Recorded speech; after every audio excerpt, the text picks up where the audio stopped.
ایک پیسے کا تکبر ہوتا ہے، ایک نیکی کا تکبر ہوتا ہے، ایک مال کا تکبر ہے، ایک علم کا تکبر ہے، ایک دھن دولت کا تکبر ہے، ایک اپنے عمل کا تکبر ہے۔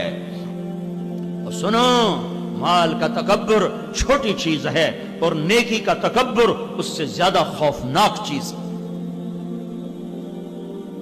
عیسیٰ علیہ السلام تشریف لے جا رہے تھے، ایک ڈاکو کی نظر پڑی، چوٹی پر رہتا تھا پہاڑ کی، تو اس نے جب نور نبوت دیکھا کہ یا اللہ میری توبہ، اور نیچے اترا اور عیسیٰ علیہ السلام کے پیچھے چل دیا۔ عیسیٰ علیہ السلام کے اصحاب، صحابی، ہر نبی کے صحابی سب سے افضل ہوتے ہیں ہر دور ان کے لحاظ سے۔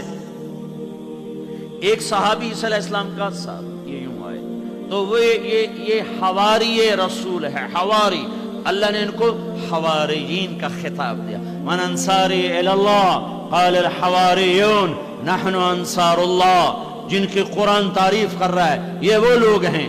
تو یہ ڈاکو ان کے برابر میں آیا تو یہ حواری رسول ان کو یوں دے کر کہتا ہے سمجھو، وڈا آیا نیک پاک، یہ مطلب تھا کہ تو کدھر منہ اٹھا کے آ گیا ہے، تو قاتل، ڈاکو، بدکار، شرابی، تو کیا کر رہا ہے؟ صرف کوئی جملہ نہیں۔ آج تو لوگوں نے جملے بول بول لوگوں کے کلیجوں کو جلا کے رکھ دیا ہے، ہڈیوں کو سوختہ کر کے رکھ دیا ہے، اور ان دیوانوں کو پتہ نہیں ہے کہ وہ اپنے دین کو اپنی زبان سے آگ لگا رہے ہیں۔ کہا تو ایک دم جبریل آیا، یا رسول، یا نبی اللہ، یا روح اللہ، میں اللہ کا بھیجا ہوا آیا ہوں، آپ کے پیچھے دو آدمی چل رہے ہیں، میرے اللہ نے کہا ہے ایک میرا مجرم تیرے پیچھے آیا ہے، اسے کہو کہ تیرا اللہ تجھے کہہ رہا ہے تو آج نئی زندگی شروع کر، میں نے تیرے پچھلے سارے معاف کر دیے۔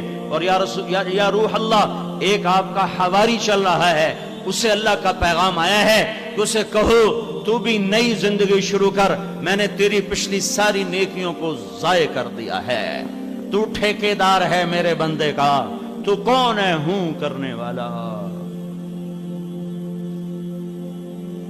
دین تو کہتا ہے ناچنے والی سے بھی نفرت نہ کرو۔ یہ نیک لوگوں میں عیب تلاش کرتے پھرتے ہیں، یہ مولوی یہ کرتے ہیں، یہ تبلیغی یہ کرتے ہیں، یہ حاجی یہ کرتے ہیں، یہ نمازی یہ کرتے ہیں۔ کبھی یوں بھی دیکھا کر کہ تو کیا کرتا ہے، اپنے من میں ڈوب کر پا جا سراغ زندگی۔